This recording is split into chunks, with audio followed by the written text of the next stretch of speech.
अवधूत चिंतन श्री गुरुदेव दत्त. कैलास पर्वतावर भगवान शिवा आणि माता पार्वती ध्यानस्थ असताना एक गोमाता डोळ्यात पाणी आणत तिथे पोहोचते. गोमातेच्या डोळ्यातील अश्रू पाहून महादेव ओळखतात आणि माता पार्वतीला म्हणतात, माझी आणि गोमातेची ही पौराणिक आणि पवित्र कथा अर्धवट सोडून देण्याची चूक जो कोणी करेल त्याला भोलेनाथ सांगतात. जे मनुष्य आज ही कथा ऐकतील त्यांच्या प्रत्येक दुःखाचा, शत्रूचा आणि चिंतेचा, त्यांच्या कितीही मोठ्या दोषांचा सूड मी स्वतः घेईन आणि त्या मनुष्याच्या सर्व इच्छा ही कथा संपण्यापूर्वी पूर्ण होतील, हा माझा शब्द आहे. महादेव प्रेमाने म्हणतात, ही कथा शांतपणे शेवटपर्यंत ऐकल्याने किती मोठे दुःख वाऱ्यासारखे पळून जाऊ शकते आणि तुमच्यावर येणारी सर्व संकटे रडत रडत मागे फिरू शकतात. त्यामुळे ही कथा अर्धवट सोडून देण्याची चूक करू नका. ही कथा फक्त संकटे दूर करत नाहीत, तर तुझे सर्वात मोठे पाप, गरिबी, जन्माला लागलेली साडेसाती, कितीही मोठे आजार, रोग, तुझ्या मार्गात आडवे येणारे अडथळे या सर्वांचा नाश करते. महादेव माता पार्वतीला म्हणतात, माझी ही कथा जे मनुष्य अर्धवट सोडून ऐकतील त्यांच्यावर माझी कृपा कधीच होणार नाही. जे मनुष्य ही कथा पूर्णपणे शेवटपर्यंत ऐकतील त्यांच्यावर माझी कृपा आजच्या या चालू क्षणापासून व्हायला सुरुवात होईल आणि प्रसन्न होऊन मरेपर्यंत आपल्यावरती संकट येऊ देणार नाही. चला तर मग या कथेला सुरुवात करूया. तेव्हा गोमाता हळूहळू महादेवांच्या चरणांजवळ येते. डोळ्यात अश्रू दाटलेले, चेहऱ्यावर दुःखाचा सागर, थरथरत्या आवाजात महादेवांना विनवू लागते, भोलेनाथ, माझ्या आयुष्यातील गरिबी काही केल्या जात नाही. लोक माझ्याशी खोटेपणाने वागतात, फसवणूक करतात. पृथ्वीवर आज लोक स्वार्थी, कपटी झाले आहेत, धर्माचे पालन करत नाहीत, अधर्माच्या मार्गावर चालले आहेत, एकमेकांना लुबाडत आहेत, पाप करत आहेत, खोटेपणाने जगत आहेत. कितीही प्रामाणिक जगले तरीही फक्त अपमान आणि फसवणूकच मिळत आहे. गोमाते हे करुण विलाप ऐकून माता पार्वतीच्या अंतःकरणात दया जागृत झाली. त्या करुणेने महादेवांकडे पाहून म्हणाल्या, स्वामी, या गोमातेवरती कृपा करा. त्यांचे दुःख असह्य आहे. त्यांना मदत करा, आशीर्वाद द्या. त्यांच्या जीवनातील दुःख दूर करा. माता पार्वतीच्या विनंतीवर ध्यानस्थ महादेवांनी त्या गोमातेवरती प्रेम नजरेने पाहिलं आणि मधुर स्वरात म्हणाले, हे गोमाते, तू केवळ स्वतःचाच नाही तर संपूर्ण पृथ्वीवरील लोकांच्या कल्याणाचा प्रश्न विचारला आहेस. तू तुझं हे मन अतिशय उदार ठेवलं आहेस. तू चिंता करू नकोस. या क्षणी तुला मी आशीर्वाद देतो. तुझ्या जीवनातील सर्व दुःख नाहीसे होईल, गरिबी दूर होईल. पण त्यापूर्वी मी तुला आणि माता पार्वतीला एक कथा सांगणार आहे. ती कथा तुला शेवटपर्यंत ऐकावी लागेल. हे ऐकून गोमाता डोळ्यात पाणी आणून नम्रपणाने म्हणाली, हो महादेवा, हो परमेश्वरा, मी तुमचं वचन पाळेल. तुम्ही सांगाल ती कथा मी अखेरपर्यंत ऐकेन. तुम्ही ती कथा सांगण्यास सुरुवात करा. मग महादेव स्मित हास्य करून म्हणाले, कथा सुरू करण्यापूर्वी मला एक वचन दे की ही कथा तू मध्येच सोडून जाणार नाहीस. कारण या कथेचं फळ, कथेची शिकवण तुला तेव्हाच प्राप्त होईल जेव्हा ती तू अखेरपर्यंत ऐकशील. तुझा प्रत्येक शत्रू, तुझे प्रत्येक दुःख, तुझी सर्वात मोठी चिंता, पाप, रोग, आजार, हे सर्व काही कथा ऐकल्याने दूर होईल. आणि मग महादेव गोमाता आणि माता पार्वतीला कथा सांगण्यास सुरुवात करतात. भक्तांनो, ही प्राचीन काळातील एक कथा आहे. त्यावेळी जयपुरी नावाचं एक शहर होतं, जिथे धर्म आणि न्यायाच्या मार्गाने चालणारा रामेश्वर नावाचा एक अतिशय श्रद्धाळू आणि पराक्रमी राजा राज्य करत असे. तो केवळ पराक्रमी नव्हता तर आपल्या प्रजेचा खरा सेवकही होता. तो प्रत्येक व्यक्तीच्या सुखदुःखाची काळजी घेत असे आणि म्हणूनच लोक त्याची अत्यंत प्रेमाने आणि भक्तीने पूजा करत असत. राजाच्या वडिलांचे काही काळापूर्वी निधन झाले होते. त्यांचे अचानक निधन झाले आणि त्यानंतर तरुण रामेश्वर राजाच्या गादीवर बसला. त्यावेळी तो फक्त एक तरुण राजपुत्र होता. त्याच्या वडिलांनी त्याच्या हृदयातील त्याचे लग्न केले नव्हते. असे नाही की त्यांना त्यांच्या मुलाचे लग्न करायचे नव्हते, परंतु लग्न रोखण्याचे एक विशेष कारण होते. जेव्हा राजाचे वडील हे जग सोडून गेले तेव्हा राजा रामेश्वरने राजाची सूत्रे हातात घेतली. त्याची आई सुरभी देवी आता राणी बनली होती. तिला नेहमी तिच्या मुलाच्या लग्नाची काळजी असायची. ती काळजी कारण इतरांचे सल्ले घेत असत. काळजीचे कारण अगदी विशिष्ट होते. खरं तर एकदा महान संत सत्यवत यांनी रामेश्वरला एक गंभीर शाप दिला होता. ते म्हणाले होते, हे बाळा, ज्या दिवशी तू लग्न करशील त्या दिवशी तुझा जीव या पृथ्वीवरून निघून जाईल. ही घटना राजकुमाराच्या बालपणात घडली आणि तेव्हापासूनच त्याला शिकार करण्याची वाईट सवय लागली होती. 2 ते 3 प्राण्यांची शिकार करेपर्यंत त्याला शांती मिळत नसे. राणी आईने त्याला अनेक वेळा समजावून सांगितलं, बेटा, हिंसा धर्माच्या मार्गापासून दूर जाणे, स्वतःच्या आनंदासाठी कोणत्याही प्राण्याला मारणे अयोग्य आहे. पण राजकुमार नम्रपणे उत्तर देत असे, आई, आपण क्षत्रिय कुळात जन्मलो. आपल्या पूर्वजांचे जीवन युद्ध आणि शौर्याशी जोडले गेले. जर आपण भीतीपासून मुक्त नसलो तर आपण कसे लढू? मी शिकार करतो जेणेकरून मला रक्त पाहून भीती वाटू नये आणि मी युद्धभूमीत निर्भयपणे राहीन. मग राणी आईने धीराने म्हटलं, बेटा, तू जे म्हणतोयस त्यात काही सत्य अवश्य आहे, पण ते पूर्णपणे खरे नाही. जर तुम्हाला शिकार करायचीच असेल ती करा, पण मर्यादात राहून करा. महिन्यातून एकदा किंवा 2दा आणि नंतर हळूहळू वर्षातून एकदा किंवा 2दा. आणि नेहमी एक गोष्ट लक्षात ठेव, कधीही तपस्वी किंवा साधूंच्या आश्रमाजवळ शिकार करू नकोस. ते त्यांच्या आश्रमात अनेक पाळीव प्राणी ठेवतात, हरिण, सिंह, मांजरी इत्यादी. तुला कळणार नाही की कोण पाळीव आहे आणि कोण नाही. म्हणून अशा ठिकाणांपासून नेहमी दूर राहत जा बाळा. राजकुमाराने हात जोडून म्हटले, आई, तुमचे शब्द माझ्या आत्म्यात बसले आहेत. मी हे नक्कीच लक्षात ठेवेन. यानंतर जेव्हा जेव्हा तो शिकार करायला जायचा तेव्हा तो नेहमीच आश्रमांपासून दूर राहायचा. पण भगवती विधींचा नियम कोणी टाळू शकत नाही. माणूस खबरदारी घेतो, पण नशिबाची योजना वेगळीच असते. एके दिवशी जेव्हा राजकुमार फक्त 14 वर्षांचा होता तेव्हा तो शिकारीसाठी बाहेर पडला. त्या दिवशी तो त्याच्या आईचे शब्द विसरला. त्याच्यासमोर एक अतिशय सुंदर हरिण आलं आणि राजकुमार त्याच्या मागे धावला. ते हरण थेट एका आश्रमाकडे धावलं. त्याच आश्रमात जिथे एक तपस्वी महात्मा सत्यव्रतजी राहत होते. ते हरिण महात्म्यांना खूप प्रिय होते. त्यांच्यावर मुलासारखं प्रेम करत असत. पण राजकुमारची नजर फक्त त्या हरणीवरती होती. त्याला ना आश्रम दिसला, ना त्याला महात्म्यांची उपस्थिती जाणवली आणि ना त्याला कोणत्याही इशारा मिळाला. धावत असताना त्याने एक तीक्ष्ण बाण सोडला जो थेट हरणाच्या हृदयात लागला. जखमी हरण धावत असताना महात्म्याच्या मांडीवर पडले आणि तिथेच मरण पावले. हे दृश्य पाहून तपस्वी हृदय ओरडलं. त्यांना खूप राग आला. त्यांच्या डोळ्यात आग येऊ लागली. ते इतके संतापले की त्यांना राजकुमाराला तिथून जाऊन रागे भरायचे होते. पण त्या लहान मुलाला निष्पाप चेहरा पाहताच त्यांचे मन थोडे शांत झाले. ते म्हणाले, हे बाळा, तू माझ्या हृदयाचा एक भाग असलेल्या त्या प्रिय हरणाला मारला आहेस. माझं हृदय म्हणतंय की मी माझ्या योगिक शक्तीने तुला ताबडतोब जाळून खाक करावे.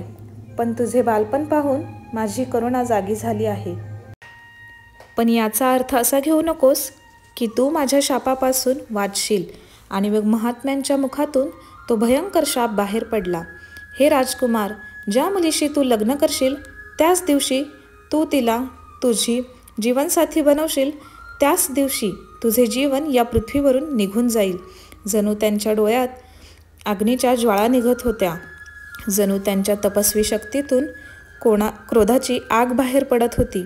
त्यांनी गंभीर आवाजात म्हटलं, माझ्या वाणीतून काही विनाशकारी बाहेर पडेल. तू माझ्या दृष्टीपासून लांब हो आणि पुन्हा माझ्यासमोर यायचा प्रयत्नही करू नकोस. राजकुमार त्या तपस्वीच्या रौद्र रूपाला पाहून कापू लागला. त्याचे मन भीतीने भरले.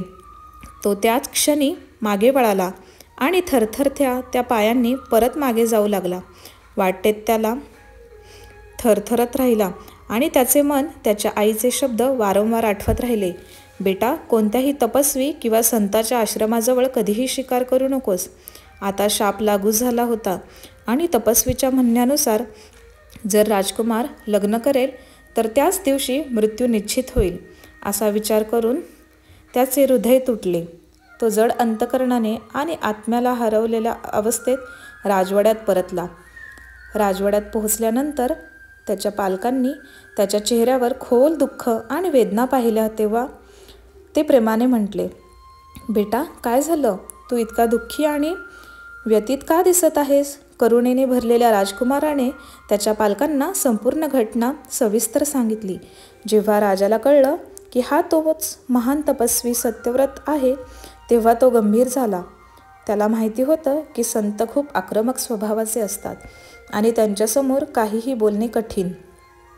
तरीही त्याच्या मुलाला आणि मुलाच्या कल्याणासाठी त्याने राणीला महात्म्यांकडे पाठवलं. जेव्हा राणी भक्तीने त्यांच्या आश्रमात पोहोचली आणि हात जोडून विनंती केली तेव्हाही महात्मा रागाने शांत झाले नव्हते. त्यांची तीव्र स्वरात वाणी म्हटली, आता माझ्या हृदयात राजाच्या कोणत्याही सदस्यांसाठी जागा नाही. माझ्या तोंडातून आणखी काही शाप निघण्यापूर्वी येथून परत जा आणि पुन्हा कधीच या पवित्र ठिकाणी येण्याचा प्रयत्नही करू नका. या संपूर्ण प्रकरणाबद्दल राजा खूप दुःखी झाला. तो आपले सेवक आणि महात्म्यांकडे मदतीसाठी पाठवत राहिला. पण तपस्वी ठाम होता. त्याने कोणाचंही ऐकलं नाही आणि कुणाचीही प्रार्थना ऐकली नाही.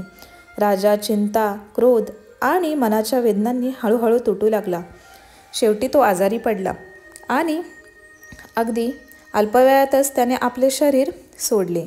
स्वर्गारोहणानंतरही त्याला दुसरे मूल नसल्यामुळे युवराज विशांभूलाच राजगादीवर बसवले होते. परंतु विशांभूच्या माथ्यावर देखील तोच शाप होता. जर तो विवाह करेल तर मृत्यू निश्चित. असा विनापत्नी आणि विनामुलाचे राज्य कसे चालेल, ही समस्या माता राणीला आतल्या आत सतावत होती. प्रत्येक आईच्या मनाची इच्छा असते की तिच्या मुलाने लग्न करावे आणि एक सद्गुणी वधू आपलीशी करावी. परंतु तेथे नियतीच्या काही वेगळ्याच योजना होत्या. राणी आईने अनेक वेळा तपस्वीला भेटण्याचा प्रयत्न केला. आता तो थोडा शांत दिसत होता, पण तो त्याचा शाप मागे घेण्यास किंवा कोणताही उपाय सुचवण्यास तयार नव्हता. राज्यातील जुने आणि अनुभवी मंत्रीही पुन्हा पुन्हा हात जोडून त्यांच्याकडे गेले. ते अतिशय विनम्रपणे म्हणाले, तपस्वी, तू करुणा आणि दयेचा सागर आहेस. आमच्या तरुण राजाला क्षमा कर.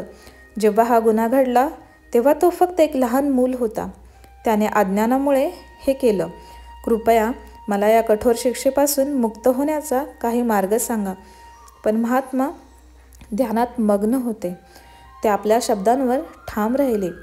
त्यांनी कठोर स्वरात म्हटलं, इथून निघ. त्या अहंकारी आणि दृष्टी स्वार्थी राजाला क्षमा करणार नाही मी अजिबात, आणि त्यांच्या दृष्ट कृत्यांनाही क्षमा करणार नाही. जर त्याचा राजवंश संपला तरच या लोकांचे भले होईल, कारण जेव्हा वाईट शासन संपते तेव्हाच लोकांमधून एक सक्षम व्यक्ती उठते आणि ती राजा बनते. मंत्र्याचे हृदय तुटले. ते खूप दुःखी अंतकरणाने परतले. आता राणी आईने स्वीकारले की महात्म्याच्या शब्दांनी मुक्ती शक्य नाही, पण तिने हिंमत गमावली नाही. दरम्यान राज्यात भयंकर दुष्काळ पडला. शेते सुकली, पाऊस पडला नाही आणि धान्याचे साठे देखील संपत आले. लोक उपासमारीने अस्वस्थ झाले. प्रत्येक गावात वेदना आणि भीती पसरली. लोकांसाठी आशेचा शेवटचा किरण आता अन्नक्षेत्र आणि लंगरची व्यवस्था सुरू एवढीच असे. तेव्हा राणी आईने ताबडतोब ती व्यवस्था सुरू केली. गरिबांना धान्य वाटप आणि तिजोरीचे दरवाजे उघडण्यात आले. कोणीही उपाशी झोपू नये याची काळजी घेण्यात आली. दुसरीकडे त्या आश्रमातले महात्माजी दयानंद नावाने एक शिष्य होते. ते दररोज गावोगावी जाऊन भिक्षा मागत असत. पण आता जेव्हा प्रत्येक घराची अन्नाची कमतरता होती तेव्हा भिक्षा मिळणे अशक्य झाले. एके दिवशी एका वृद्ध ग्रामस्थाने त्या तपस्वी शिष्याला दयाळूपणे म्हटले, अरे मुला, तू व्यर्थ इकडे भटकत आहेस. आता कोणीही देण्याच्या स्थितीत नाही. प्रत्येक घरात उपासमार चालू आहे. लोक आपल्या मुलांना खाऊ घालू शकत नाही आहेत. आता सर्वजण राजवाड्यातच जाऊन जेवतात आणि काही मदत मिळाली तर तिथेच मिळेल. एका वृद्ध ग्रामस्थाने दयाळूपणे दयानंदाला म्हटले, तू एक महान तपस्वी आहेस, तपस्याचा शिष्य आहेस. तुला कोण रोखू शकेल? तू थेट राजवाड्यातच जा आणि तिथून भिक्षा माग. तुझे शब्द तिथे नक्कीच ऐकू घेतील. आणि दयानंदला हे योग्य वाटले. त्याने स्वतःशीच विचार केला, मी गावोगावी व्यर्थ भटकत आहे आणि स्वतःलाही त्रास देत आहे. आता मला थेट राजदरबारात जावे लागेल. असा विचार करून तो राजवाड्याकडे निघाला.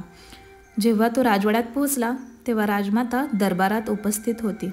हात जोडून दयानंदने भक्तीने विनंती केली, माता राणी, मी जंगलात राहणारा एका तपस्याचा नम्र शिष्य आहे.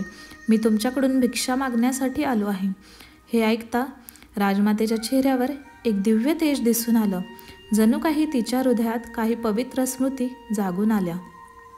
तिने मनातल्या मनात काही विचार केला आणि मग मधुर आवाजात म्हणाली, बाळा, कित्येक वर्षानंतर ऋषींचे शिष्य आमच्या राजदरबारात पाऊल ठेवत आहेत. हा आमच्यासाठी परमानंद आहे.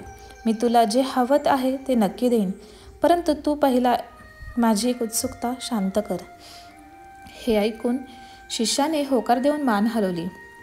राजमातेने मधुर स्वरात विचारलं, तुमचे गुरुदेव नेहमी क्रोधितच असतात का? ते कधीतरी कुणावर प्रेम करतील का? मला सांगा, त्यांना सर्वात जास्त प्रिय काय आहे?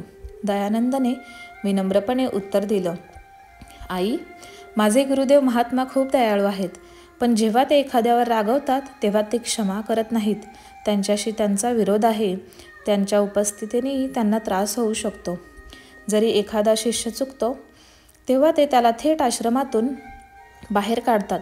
मग तो हसला आणि म्हणाला, पण एक गोष्ट आहे जी ते कधीही सोडत नाहीत, ज्यामुळे ते कधीही रागवत नाहीत. जर त्यांना कधी त्याचाही राग आला तर ते त्याला प्रसन्न करण्यासाठी सर्व काही सोडू शकतात. राणी मातेने आश्चर्य आणि कुतूहलाने विचारलं, तो भाग्यवान कोण आहे? ती व्यक्ती कोण आहे ज्याच्यावर तुमचे गुरुदेव कधीही रागवत नाहीत? दयानंदाने उत्तर दिले, आई, ती त्याच्या आईची मुलगी योगश्री आहे. ती त्यांना त्यांच्या जीवापेक्षाही प्रिय आहे. आता ती तरुणी झाली आहे, पण आजही ती लहान मुलासारखी वाटते. महात्मा तिच्या लग्नाबद्दल आजकाल खूप काळजीत आहेत. पण योगश्रीने स्पष्टपणे सांगितलं आहे की ती लग्न करणार नाही. तिला संन्यासी व्हायचे आहे. आणि राणीमातेला ऐकायचे होते. जणू तिच्या त्या आशेचा एक नवीन किरण तिला दिसत होता. तिने दयानंदकडे प्रेमाने पाहिले आणि विचारलं, आता तू मला सांग, तुला काय हवंय? दयानंद हात जोडून म्हणाला, आई, मला जास्त काही नको. कृपया मला अन्नाने भरलेली एक पिशवी द्या. राणीमातेने त्याला जेवण दिलं आणि आदराने त्याचा निरोप घेतला. त्यानंतर ती तिच्या खोलीत गेली आणि तिचा मुलगा विशांभूला बोलवलं. ती प्रेमाने म्हणाली, बाळा, मी खूप विचार केला. आता मला तुझ्या लग्नासाठी एक उपाय सापडला आहे. विशांभू म्हणाला, आई, मला कोणत्याही स्त्रीशी लग्न करणे शक्य नाही. माझे नशीब असे आहे की त्याला शाप मिळाला आहे. राजमाता शांत स्वरात म्हणाली, बेटा, अशा वेगळ्याच गोष्टी बोलू नकोस. मी तुला कोणतीही युक्ती किंवा कपट सांगत नाही. मी तुला एक मार्ग सांगत आहे. जंगलात राहणाऱ्या तपस्वीजवळ एक मुलगी आहे, योगश्री. ही त्याच्या आयुष्यातील सर्वात कोमल भावना आहे. जर तू तिला आपल्या शापाबद्दल सांगितलं आणि खात्री पटवून देऊ शकलास की तू तिच्यावर खरोखर शुद्ध प्रेम करतोस आणि तीही ही मनापासून तुझ्याशी जोडली गेली तर लग्नाचा प्रस्ताव ठेव. जर ती तिच्या स्वतःच्या लग्नाला सहमत असेल तर महात्म्यांना त्यांच्या शापातून बाहेर पडण्याचा मार्ग शोधावाच लागेल. त्या शापातून मुक्त होण्याचा हाच एकमेव मार्ग आहे बाळा. विशांभूने संकोचून म्हणाला, आई, हे सर्व मला फसवे वाटत आहे. त्याचा हात धरून राणी गोड आवाजात म्हणाली, बेटा, हे काहीच फसवे नाही आहे. मी तुला फसवणुकीबद्दल बोलतच नाही आहे. मी फक्त एवढंच म्हणत आहे की तू योगश्रीवर शुद्ध आणि खऱ्या प्रेमाने प्रेम कर आणि तिला तुझ्या जीवनसाथी बनव. तिला राणीचा आदर हे खरंच प्रेम आहे. जेव्हा प्रेमात श्रद्धा, प्रतिष्ठा आणि आदर असतो तेव्हा ते कधीही खोटं नसतं. पण हे काही पाप नाही. असे प्रेम देवाच्या भक्तीसारखे असते. जिथे प्रेम असते तिथे देवानं निवास असतो आणि जिथे कपट, द्वेष आणि क्रोध असतो तिथे राक्षसांचे स्थान असते. पूर्वी तुला शिकार करण्यात आनंद मिळत असे, आता प्रेमाची साधना कर. जसे जसे तुझे प्रेम शुद्ध आणि निष्कलंक असेल तसे तसे योगश्री स्वतः तुझ्याकडे आकर्षित होईल. विशांभूने आईचे शब्द आदराने ऐकले आणि त्यांना त्यांच्या हृदयात स्थान दिले. आता तो दररोज जंगलात जाऊ लागला. पण त्याचे ध्येय शिकार करणे नव्हते. आता त्याला एका तपस्वीच्या पवित्र कन्येचं मन वळवायचं होतं. महात्म्याच्या आश्रमाच्या उत्तरेला एक शांत आणि सुंदर तलाव होता. विशांबूने पाहिलं की योगश्री दररोज सुंदर तलाव जवळ जाते आणि तळ्यातून पाणी भरत असत, फुले गोळा करत असत आणि जंगलातून फळेही गोळा करताना ती दिसत असे. ती नेहमीच एकाग्र आणि ध्यानात मग्न असायची, जणू काही ती या जगाच्या दुसऱ्या पलीकडे आहे, भटकत आहे. असे विशांबूने तिच्यासमोर अनेक वेळा उभं राहायचा प्रयत्न केला, पण योगश्री कधीही त्याच्याकडे पाहत नव्हती. ती गप्प राहायची, मान झुकवत असे आणि मार्ग बदलत असे. एके दिवशी तो निराश झाला, त्याचे हृदय तुटले. तो राजवाड्यात परतला आणि आईला म्हणाला, आई, ती एक तपस्वी आहे, माझे शब्द तिथे चालणार नाहीत. राणी आई हसली. तिचा चेहरा करुणा आणि प्रेमाने भरलेला होता. ती मृदू आवाजात म्हणाली, बेटा, हाच फरक आहे.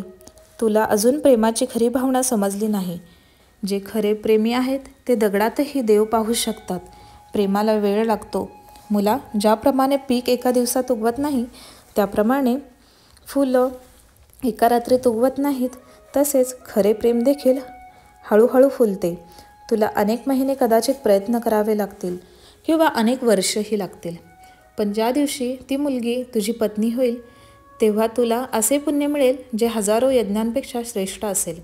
राणी मातेने हे शब्द राजा विशांभूच्या हृदयात स्पर्शून गेले. त्याने पुन्हा एकदा उमेद जागी झाली. त्याचे आईचे शब्द स्वीकारले आणि दुसऱ्या दिवशी सकाळी सूर्य उगवताच तो पुन्हा जंगलाकडे निघाला. आता तो रोज आश्रमाभोवती राहू लागला, पण त्यावेळी त्याच्याकडे धनुष्यबाण नव्हते. तो आता प्रेमाच्या भावना व्यक्त करण्यासाठी गेला होता, शिकार करण्यासाठी नाही. उन्हाळ्याचे ते उष्मा दिवस चालू होते. एके दिवशी जंगलात फिरताना त्याला खूप तहान लागली. तो पाणी पिण्यासाठी एका सुंदर तलावाकडे चालला, पण त्याचे मन अजूनही योगश्रीच्या विचारांमध्ये मग्न होते. त्याचवेळी योगश्री देखील त्या तलावातून पाणी भरत होती. राजा पाणी पिण्यासाठी तलावात उतरताच अचानक काहीतरी जड वस्तूने त्याचे पाय धरले. त्याने खाली पाहिले तर ती होती मगर. राजा विशांभूचा आत्मा बाष्पीभवन झाल्यासारखं झालं. त्याला वाटलं की आता आपला मृत्यू जवळ आला आहे. जीवनाच्या सर्व आशा एका खणकात संपल्यासारख्या वाटल्या. त्या मगरीने त्याला खोल पाण्यात ओढायला सुरुवात केली.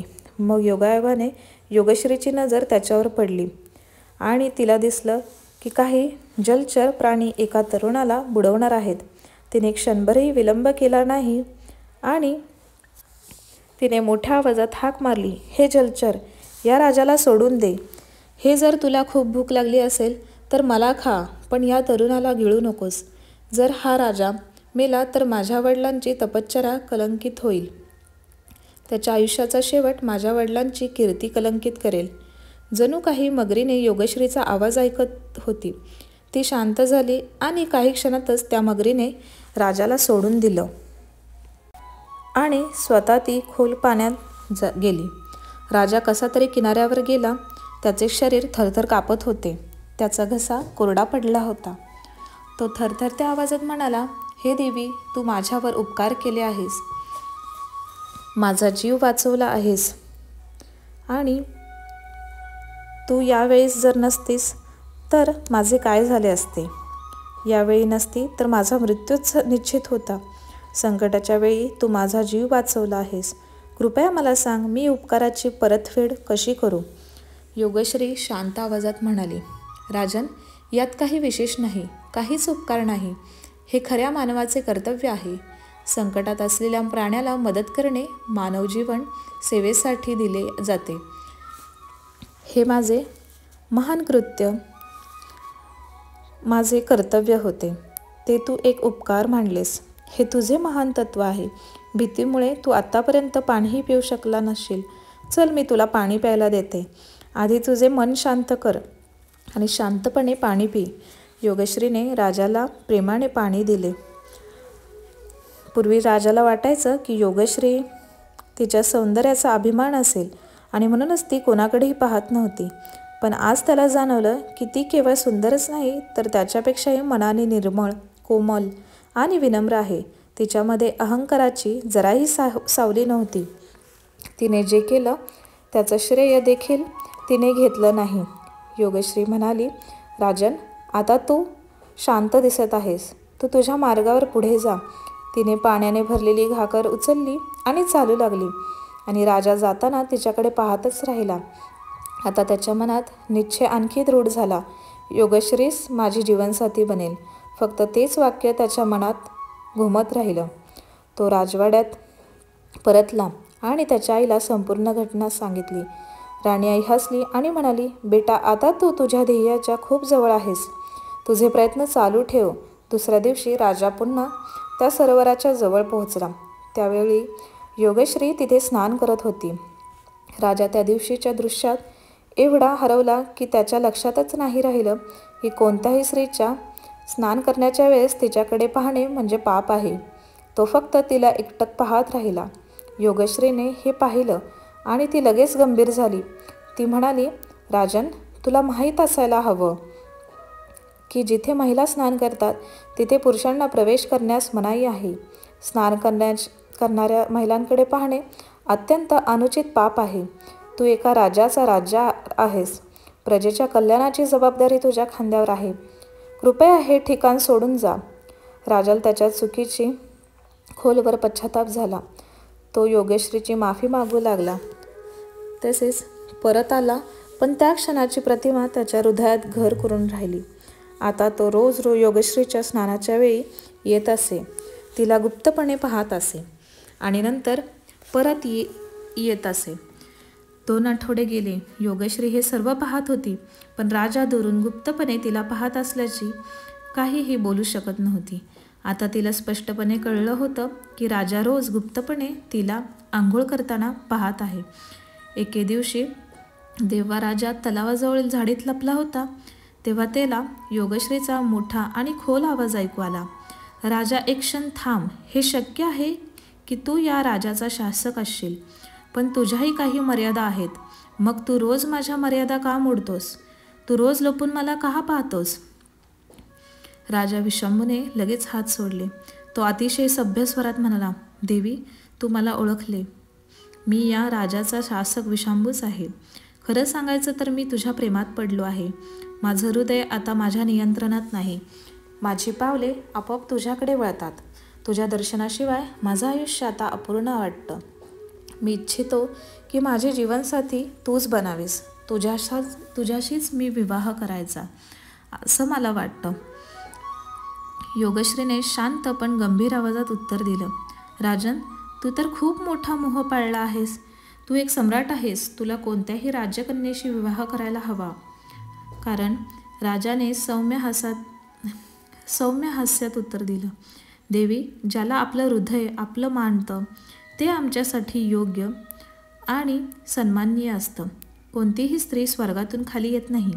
ती या धरतीचीच कन्या असते. तू माझ्या अंतःकरणात बसली आहेस. माझ्यासाठी तूच सगळ्यात उपयुक्त राणी आहेस. जर तू एकदा विवाहासाठी होकार देशील तर मी स्वतःला खूप सौभाग्यशाली समजेन. योगश्रीने विनम्र पण दृढ आवाजात उत्तर दिलं, राजन, हा निर्णय माझ्यासाठी अत्यंत कठीण आहे. माझी परिस्थिती अशी आहे की मला हवे असून सुद्धा स्पष्ट बोलू शकत नाही. जर तू खरंच माझ्याशी विवाह करू इच्छितोस तर तुला माझे परमपूज्य वडील यांची सहमती घ्यावी लागेल. हे कार्य फक्त तूच करू शकतोस. राजाने संकोचाने म्हटले, माझ्याकडे तेवढे सामर्थ्य नाही की मी तुझ्या पूज्य वडिलांसमोर उभा राहू शकेन, त्यांच्या दृष्टीचा सामना करेन. माझ्यासाठी कठीण आहे.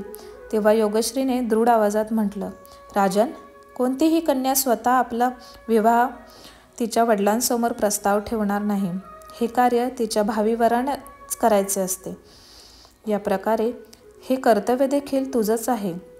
आत्तासाठी तू इथून निघून जा. मला माझे वस्त्र बदलायचे आहेत. या विषयावर आपण नंतर चर्चा करू. माझी तुला विनंती आहे, स्नानाच्या वेळेस कृपया माझ्यासोबत अशी भेट घालू नकोस. जर कोणी पाहिलं तर माझ्यासाठी अपमान आणि माझ्या आश्रमातून बाहेर जाणे निश्चितच बंद होईल. ती म्हणाली, आपण या विषयावर नंतर विचार करू. हे वाक्य त्याच्या मनात घुमत राहिलं. त्या मुलीने कधीही त्याच्याकडे पाहिलं नाही. ती आज त्याच्याशी बोलत होती. दुसऱ्या दिवशी सकाळी राजा त्याच स्थळावर परतला. त्यावेळी योगश्रीने मधुर पण कठोर आवाजात म्हणलं, राजन, असे किती वेळ तू मला लपून भेटत राहणार आहेस? कालच मी तुला समजावलं होतं की हा व्यवहार अनुचित आहे. जर कोणी मला पाहिलं तर माझी मर्यादा भंग होईल आणि तुला माझं पूज्य वडील क्रोधाला सामोरे जावे लागेल. कृपया माझी परिस्थिती देखील समजून घे. माझ्यावर संशय घेऊ नको. सत्य हे आहे की मी एक तपस्व्याची मुलगी आहे, जी प्रभूच्या भक्तीत मग्न राहते. पण प्रभूचा हा कसला खेळ आहे की आता मी तुझ्यावर प्रेम करू लागली आहे? कदाचित हा माझ्या साधनेचा एक भाग असेल. प्रेम कोणत्या दिशेने जाईल माहीत नाही. मला त्याची सुरुवात किंवा शेवट समजत नाही. वडिलांशी बोलण्याची ताकद तुझ्यात नाही आणि माझ्यातही नाही. मग थोडा वेळ थांबून ती म्हणाली, आपण दोघे एकत्र का जाऊ नये आणि त्यांच्या पाया पडून त्यांच्या दयेची याचना का करू नये? असं योगश्री म्हणाली. आपण एकमेकांना मिळवण्यासाठी आपले प्राण देण्यास तयार असलेल्या असं दाखवलं तर राजा विशांबूसाठी ही भेट दैवी आशीर्वादापेक्षाही कमी नव्हती. आणि जेव्हा योगश्रीने स्वतः तिच्या आंतरिक भावना प्रकट केल्या तेव्हा ही भेट त्याच्या आयुष्यातील सर्वात दैवी भेट ठरली. राजाला माहीत होतं की पूज्य महात्म्यांचे त्यांची मुलगी योगश्रीवर खूप प्रेम आहे. योगश्रीला हे चांगलंच माहीत होतं. म्हणून दोघेही भक्तिभावाने महात्म्यांच्या आश्रमाकडे निघाले. त्यांनी अंतःकरणात परमेश्वराचे नामस्मरण सुरू केले. त्यावेळी महात्मा खोल ध्यानात होते. भक्तांनो, ही कथा शेवटपर्यंत ऐकल्याने मरणाचं संकट तुमच्यावर येणार नाही. त्याच्या पुढे योगश्रीने शांत डोळ्यांनी राजाकडे पाहिलं आणि आपल्या डोळ्यात त्याला इशारा केला, राजा आता केवळ अनुकूल आहे. चला लवकर त्यांच्या चरणी जाऊन आपण नतमस्तक होऊया. भावनेने भरलेल्या दोघांनीही त्यांचे चरण धरले. महात्म्यांनी डोळे उघडले आणि आश्चर्याने म्हणाले, मुली, तू काय करत आहेस? तुला काय झालंय? योगश्रीने आदराने डोकं टेकवलं. तिच्या आवाजात एक कमकुवतपणा होता. ती म्हणाली, बाबा, मी आता माझ्या भावनांचा बंधनात अडकले आहे. माझ्यातही आता एवढी समज नाही की मी काय उचित करत आहे आणि काही नाही. माझ्याकडून एक चूक झाली आहे. मी या राजपुरुषासोबत स्नेह केला. मला कृपया आशीर्वाद द्या जेणेकरून मी माझे आयुष्य त्यांच्यासोबत घालवू शकेन. महात्मा ध्यानस्थपणे पाहू लागले. हा तोच राजपुत्र होता ज्याला त्यांनी एका काळी शाप दिला होता. त्याचे लग्न होताच त्याचा मृत्यू निश्चित आहे. ते गंभीर स्वरात म्हणाले, हे मुली, कसला मूर्खपणा बाळगत आहेस? तू एका तपस्वी ब्रह्मचार्याची मुलगी आहेस. मग तुझ्या मनात लग्नाचा विचार आलाच कसा? आणि जरी ही भावना आली तरी संताशी लग्न करणे चांगले. मग तू तर राणी बनण्याची आकांक्षा बाळगतेस.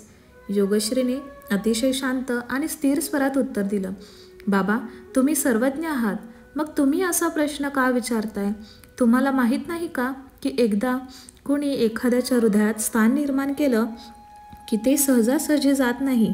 महात्मा म्हणाले, मुली, तू दूरदृष्टीशिवाय हा निर्णय घेतला आहेस. कदाचित तुला माहीत नसेल की हा राजकुमार शापित आहे. ज्याला असा शाप आहे की ज्या दिवशी तो लग्न करेल त्याच दिवशी तो मृत्यू पावेल.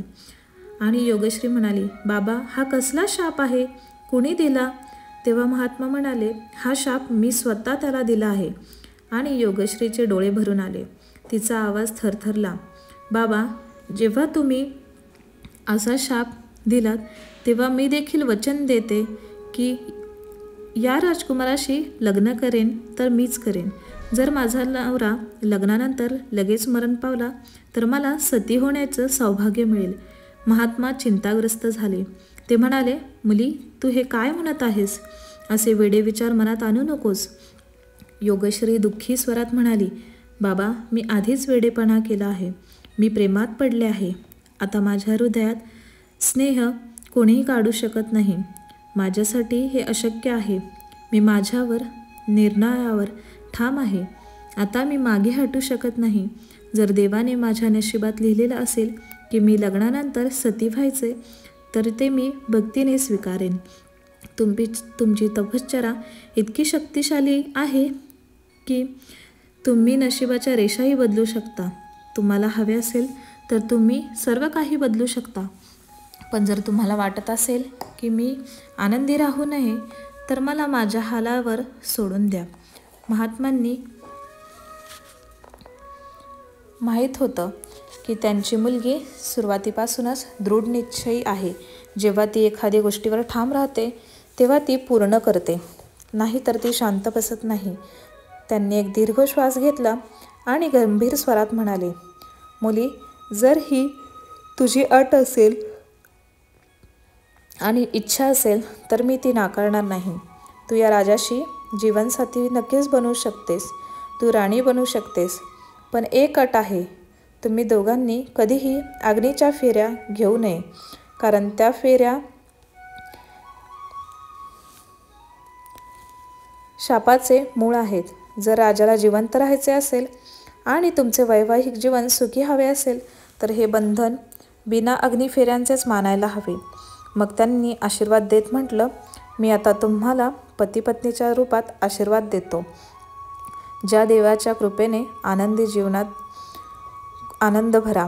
मग राजा विशांबू त्याच्या प्रिय योगश्रीसह राजवाड्यात परतला. त्याने राणी मातेच्या पायांना स्पर्श केला आणि म्हणाला, आई, आम्ही लग्न केलं आहे. आता योगश्री माझी पत्नी आहे. राणी मातेच्या आनंदाला सीमा सुरली नव्हती. ती म्हणाली, मुला, आता मी संपूर्ण राज्यासमोर हा विवाह सोहळा साजरा करणार.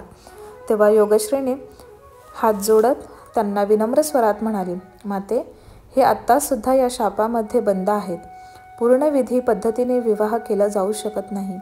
आम्ही एक दुसऱ्याचे जीवनसाथी बनून राहतो, परंतु अग्नीच्या भोवती फेरे घेऊ शकत नाही.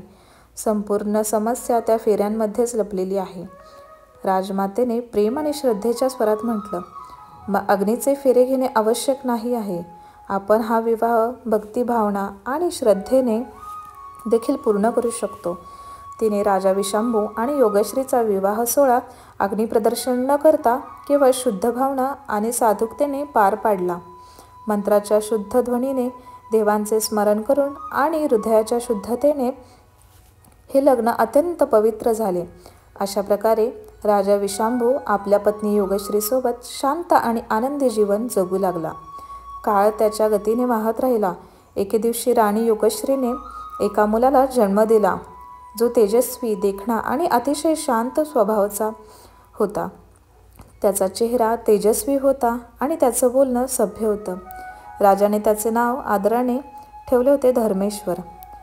जसा जसा बाळ मोठा होत गेला तसे तसे त्यांच्या आईची भक्ती आणि पवित्रता त्यांच्यात स्पष्टपणे दिसू लागली. त्याचा स्वभाव खूप विनम्र, मर्यादित आणि करुणेने भरलेला होता. एके दिवशी त्याने त्याच्या आईला विनंती केली, आणि माझ्या मनात एक इच्छा आहे. मला जंगलात जाऊन शिकार करायची आहे. एका राजघराण्याचा वारस आहे आणि शिकार करणं ही आपल्या पूर्वजांची परंपरा आहे. राणी योगश्री गंभीर पण गोड आवाजात म्हणाली, बेटा, सजीवांवरील हिंसाचार हा कोणत्याही प्रकारे धर्मानुसार मानला जाऊ शकत नाही. हा विचार तुझ्या मनात का आला?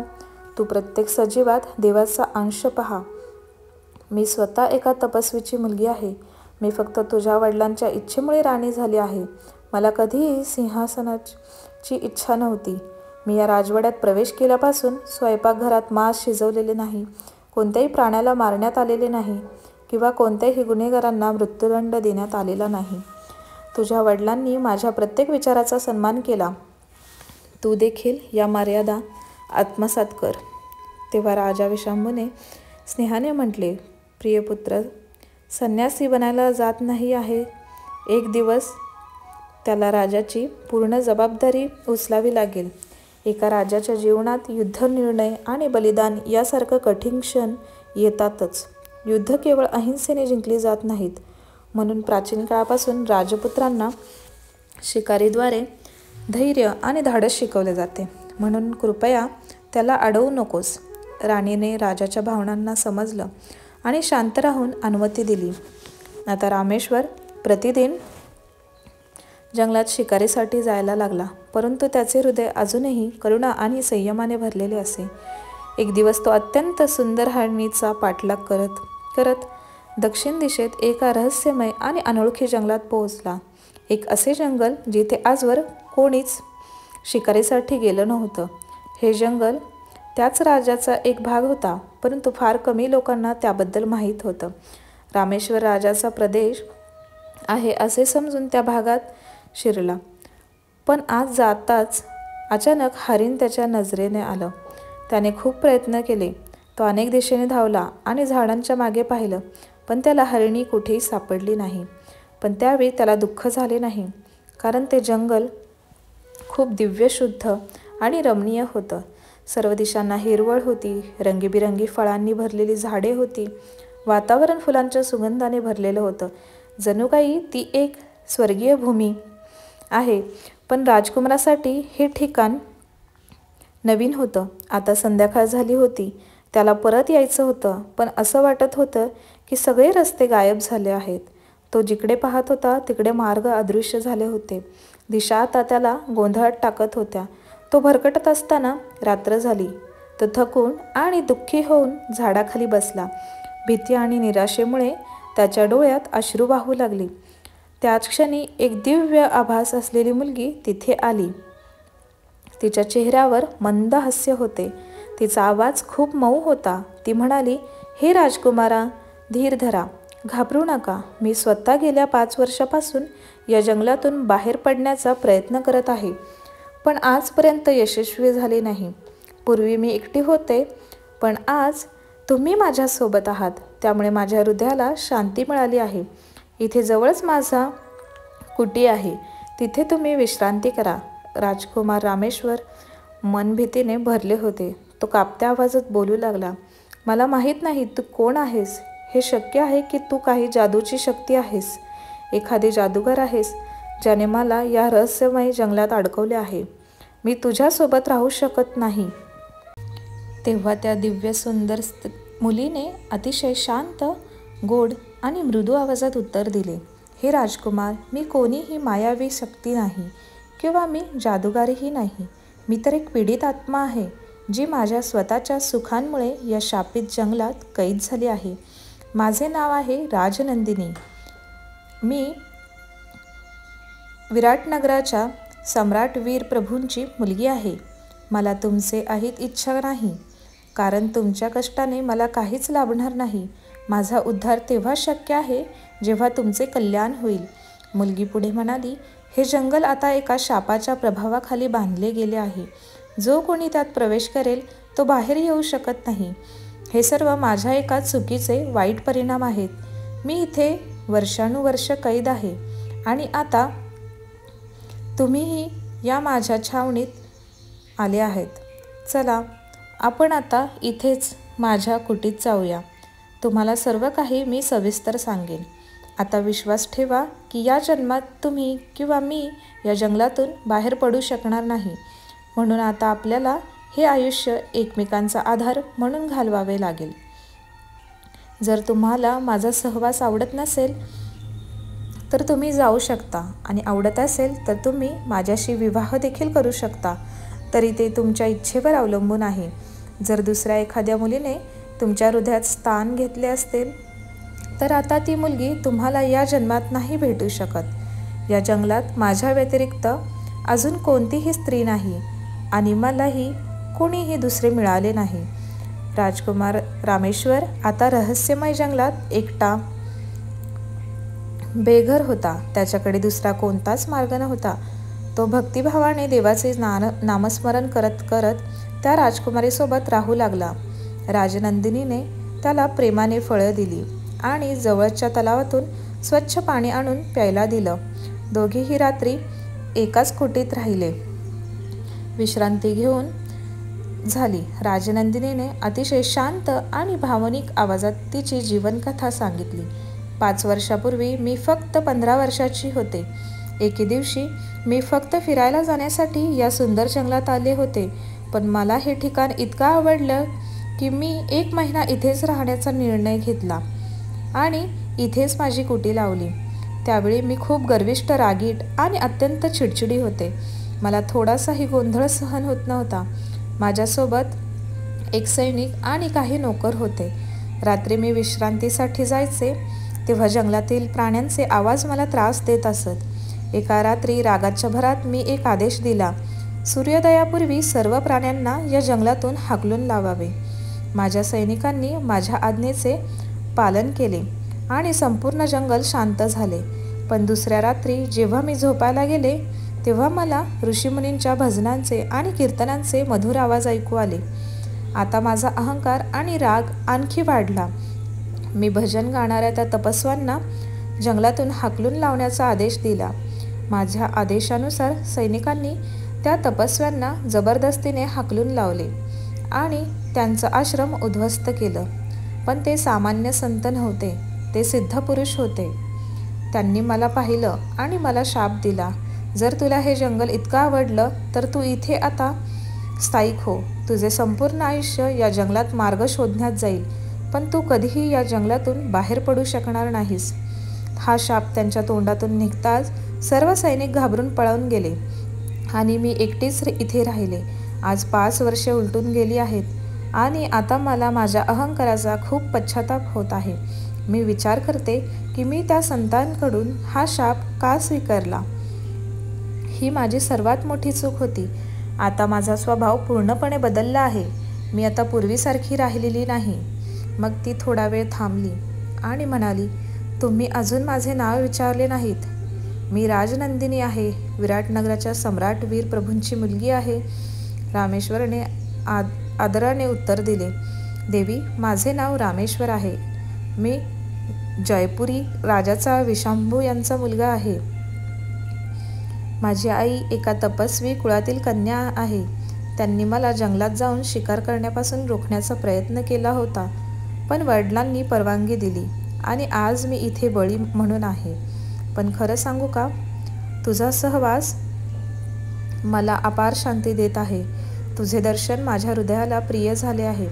जर तूही सहमत असेल तर मी तुझ्याशी लग्न करण्यास पूर्णपणे तयार आहे. आता त्या शापित जंगलात ना कोणी लग्नाचे मंत्र म्हणणारा ब्राह्मण होता, ना कोणी आचार्य जो वैवाहिक मंत्रांचा उच्चार करेल. पण जेव्हा 2 हृदये देवाच्या भक्तीत एकत्र येतात तेव्हा आत्मे प्रेम आणि श्रद्धेने एक होतात. तेव्हा तिथे देवाचा सहवास असतो आणि ते मिलन विवाहाची खरी व्याख्या बनते. राजनंदिनी गोड हास्य करत म्हणाली, मीही तेच म्हणत आहे. आता आपण एकमेकांसोबत राहत असल्याने वेगळे होणे अशक्य आहे. आपले मिलन केवळ योगायोग नाही, तर ते स्वतः देवाची इच्छा आहे. आता रामेश्वर आणि राजनंदिनी देवाच्या सानिध्यात पती-पत्नी म्हणून धार्मिक जीवन जगू लागले. बरेच दिवस गेले, पण जेव्हा रामेश्वर घरी परतला नाही तेव्हा राजवाड्यात चिंतेचे वातावरण निर्माण झाले. राजा आणि राणी चिंताग्रस्त झाले. पहिल्यांदा राणीने तिच्या पतीवर राग व्यक्त केला. आता तुम्ही तुमच्या मनाप्रमाणे वागू लागला आहात. मी माझ्या मुलाला शिकारीला जाण्यापासून रोखले होते, पण तुम्ही त्याला जाऊ दिले. मग राजाने ताबडतोब त्याला शोधण्यासाठी हेर पाठवले. अनेक दिवसांच्या निष्फळ शोधानंतर एका हेराने सांगितलं की महाराज, राजकुमार शेवटचा दक्षिणेकडील जंगलात जाताना दिसला होता. त्यानंतर कुणीही त्याला परतताना पाहिले नाहीये. स्थानिक गावकरी म्हणतात की ते जंगल शापित आहे. त्यात प्रवेश करण्याचा मार्ग आहे, पण बाहेर पडण्याचा कोणताही मार्ग नाही. राजा गंभीर झाला. तो म्हणाला, हे रहस्य जाणणारा कुणीतरी असला पाहिजे. आपण शक्य ते सर्व केले पाहिजे. घोषणा करा, जो कोणी या जंगलाचे रहस्य उघड करेल त्याला 1000 सुवर्णमुद्रांचे बक्षीस दिले जाईल. घोषणा होताच एक वृद्ध महिला दरबारात आली. ती या घटनेची साक्षीदार होती. ती डोके टेकून म्हणाली, महाराज, एका अहंकारी राजकुमारीमुळे हे जंगल शापित झाले आहे. तिने एकदा या जंगलात तंबू ठोकला होता. भजन आणि कीर्तनांच्या मधुर आवाजाने तिची झोप भंग झाली होती. तेव्हा तिने तिच्या सैनिकांना या जंगलातून ऋषीमुनींना हाकलून द्यायला सांगितले होते. आणि जेव्हा त्या संतांचा अपमान झाला तेव्हा त्यांनी त्या मुलीला शाप दिला.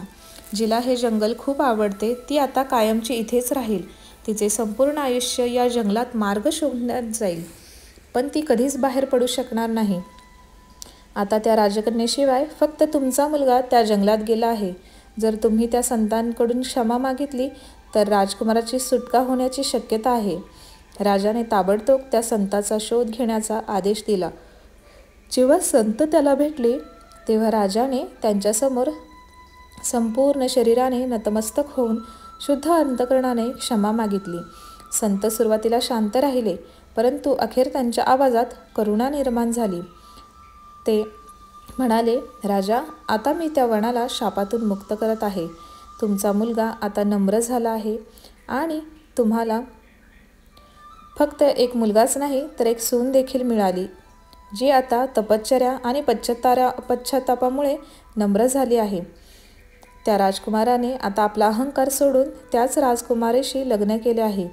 जा आणि त्या दोघांनाही आदराने राजवाड्यात घेऊन ये. राजा स्वतः जंगलात पोहोचला. रामेश्वर आपल्या वडिलांना पाहून आश्चर्यचकित झाला. तो म्हणाला, बाबा, तुम्हीही या जंगलात अडकला आहात का? राजा हसला आणि म्हणाला, बेटा, मी तुमच्यासारखा विचार न करता आलो आहे. तुमची आई माझ्यावर रागवली आहे. आता मी या जंगलात शापातून मुक्त करून परतलो आहे आणि जाणून घ्या की आमची सूनही आमच्यासोबत आहे. चला बेटा, आता जाऊया. हे जंगल आता शापातून मुक्त झाले आहे. राजा विशांभू, राजकुमार रामेश्वर आणि सून राजनंदिनी यांच्यासह राजवाड्यात परतला. राणी योगेश्वरीने राजवाड्यात त्यांच्या आनंदाने स्वागत केले. तिने प्रभूंचे स्मरण केले आणि हसत म्हणाली, महाराज, ना ही तुमची सून होती ना आपल्या मुलाची बायको. ही तर देवाची योजना होती की आपल्याला आपली सून या स्वरूपात प्राप्त व्हावी. तुमचा मुलगा माझ्यापेक्षाही चांगला निघाला. किमान त्याने कोणत्याही स्त्रीला स्नान करताना पाहिले नाही. राजा थोडासा लज्जित झाला आणि तो म्हणाला, राणी, तू नेहमीच जुने विषय काढतेस. तो काळ आपल्या प्रेमाचा होता. आजही माझे आयुष्य तुझ्या दर्शनाशिवाय अपूर्ण वाटते. जोपर्यंत मी जिवंत आहे तोपर्यंत मी तुला पाहतच राहीन. आता राणीच्या चेहऱ्यावरही एक लाजाळू हास्य उमटले. ती म्हणाली, मुलगा आणि सूनही इथे आहेत, याची काळजी घ्या. तुम्ही कधी कधी काहीही बोलता. मग सून राजनंदिनीने सभ्य स्वरात म्हणाली, आई, पिताश्री, काहीही चुकीचे बोलले नाहीत. खरे प्रेम कधीही जुने होत नाही. ते काळानुसार अधिकच मोठे होते. प्रेम कधीच वृद्ध होत नाही. ते शेवटपर्यंत तरुण राहते. राणी हसून म्हणाली, अजून तू मोठी झाली नाहीस आणि इतकं कशी बोलतेस? जशी की कोणत्या महान संताची शिष्य आहेस. खूप हुशार सून मिळाली आहे आपल्याला राजा. असं म्हणत सुनेला नजर लागायला नको असं म्हणून ते गप्पा झाले. आणि अशा प्रकारे मनापासून प्रेमाने राजा, राणी, राजकुमार आणि राजनंदिनीचे धर्माच्या मार्गावर आनंदाने चालत चालत पुढे आयुष्य चालू झाले. भक्तांनो, या कथेतून आपल्याला भगवान शिवा एवढंच सांगू इच्छितात की जोपर्यंत अहंकार असतो तोपर्यंत कोणतेही वरदान पूर्ण होत नाही. भक्तांनो, ही कथा केवळ एक ऐतिहासिक क्षण नाही तर संपूर्ण कलियुगासाठी एक इशारा आहे की धर्मासमोर उभा राहणारा संकोच विनाशात बदलतो आणि जो पूर्ण श्रद्धेने आणि समर्पणाने मातेचा शब्द स्वीकारतो तो अमरत्व देखील प्राप्त करू शकतो.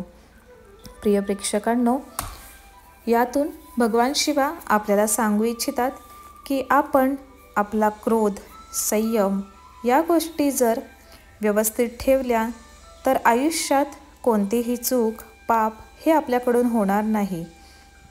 मोठ्यांचा आदर करणे, प्राणीमात्रांवरती प्रेम करणे यासारखं मोठं पुण्य नाही असे भगवान शिवा या कथेतून सांगतात.